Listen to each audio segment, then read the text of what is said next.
What if I told you that the real reason for your chronic fatigue, gut issues, or even heart disease isn't just physical, but emotional?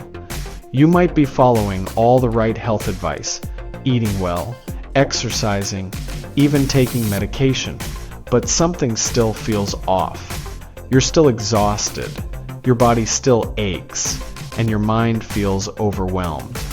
That's because emotions aren't just something we feel. They're stored in the body. And when we suppress them, when we don't process our trauma, when stress becomes chronic, it starts to manifest as real, measurable disease. Think about it. When you're stressed, your heart races. When you're anxious, your stomach turns. When you're heartbroken, you physically feel it in your chest. Science now confirms that unresolved emotional pain can trigger inflammation, weaken the immune system, and even contribute to conditions like heart disease, autoimmune disorders, and digestive problems. So the question is, what emotions are you holding on to? And how is it affecting your health? In today's video, I'm going to break down the deep connection between emotional health and physical well-being. You're going to learn how unprocessed emotions get trapped in the body and manifest as disease, why trauma isn't just psychological, it's biological, how stress rewires your brain and floods your body with harmful chemicals, the practical science-backed steps you can take today to heal from the inside out.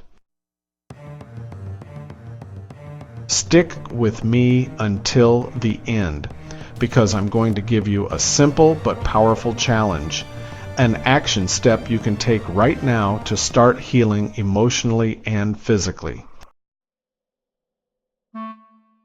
And if you're serious about reclaiming your health, make sure to hit that subscribe button and become part of the Hexagonal Healing community, where we bring together science, holistic healing, and real solutions for long-term well-being.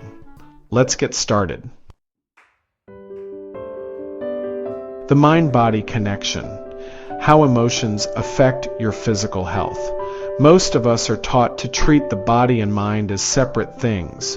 You have a physical illness, go to the doctor. You have emotional struggles, see a therapist. But the truth is, they're not separate. Your emotions literally change your biochemistry. Here's how it works.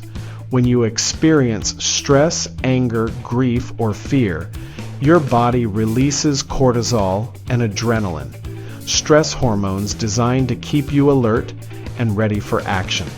This is useful in short bursts, like if you were running from danger.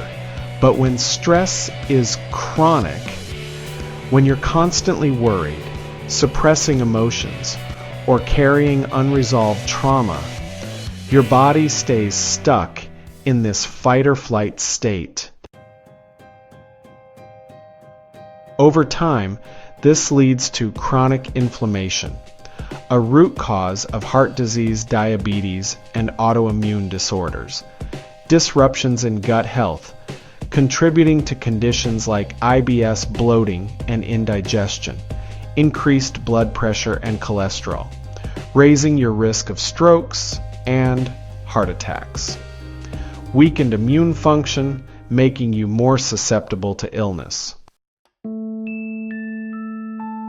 This is why so many people go from doctor to doctor, trying different medications, diets, and treatments, yet they never get lasting relief. Because the real issue isn't just in their body, it's in their emotions. Case study, Sarah's story, how unprocessed grief triggered chronic illness. Let me share a real-life example. Sarah, a 38-year-old mother of two, came to me with chronic migraines and digestive issues. She had tried everything, different doctors, diets, and medications, but nothing worked. When we sat down and talked, it became clear that Sarah wasn't just dealing with a physical condition. She was carrying unprocessed grief. 2 years earlier, she had lost her mother, but instead of allowing herself to grieve, she buried her pain under work and family responsibilities. She told herself she had to stay strong and keep going. But her body refused to be ignored. The migraines, the digestive problems, they weren't just random. They were her body's way of screaming, "Pay attention. There's something you need to heal." Once Sarah started addressing the emotional root of her symptoms through therapy, mindfulness, and journaling, her body began to heal too. Her migraines became less frequent, her digestion improved, and for the first time in years, she felt like she could breathe.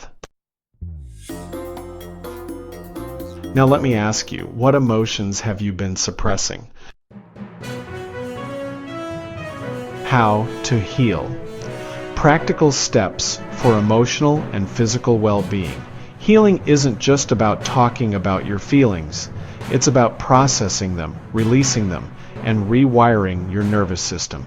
Here's how you can start today. 1. Acknowledge your emotions. Every day, take 5 minutes to check in with yourself. Ask, what am I feeling right now? Where do I feel it in my body? Name your emotions without judgment. Whether it's sadness, frustration, or fear, just acknowledging them can be incredibly powerful. 2. Journaling for emotional clarity. Set a timer for 10 minutes and free write about what's on your mind. Don't censor yourself. Let it flow. Use prompts like, what emotions am I avoiding? What do I need to let go of? Practice deep breathing and mindfulness. Try deep belly breathing. Inhale for 4 seconds, hold for 4 seconds, exhale for 6 seconds. This activates your parasympathetic nervous system, shifting you from stress mode into healing mode. If you struggle with meditation, start with just 2 minutes a day. Even simple mindfulness practices can lower cortisol and improve brain function. Seek emotional support. Therapy, coaching, or even a supportive community can help you process emotions in a healthy way. If therapy isn't accessible, find a friend or group that allows you to be open and vulnerable. Move your body to release emotional tension. Trauma is stored in the body, not just the mind. Practices like yoga, dance, or even shaking out your body can help release stuck emotions. Your challenge: take action today. If you've made it this far, it's time to stop just listening and start doing. Here's your challenge.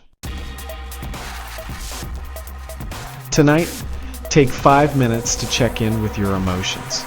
Grab a journal, write down what you're feeling, and practice 3 minutes of deep breathing before bed.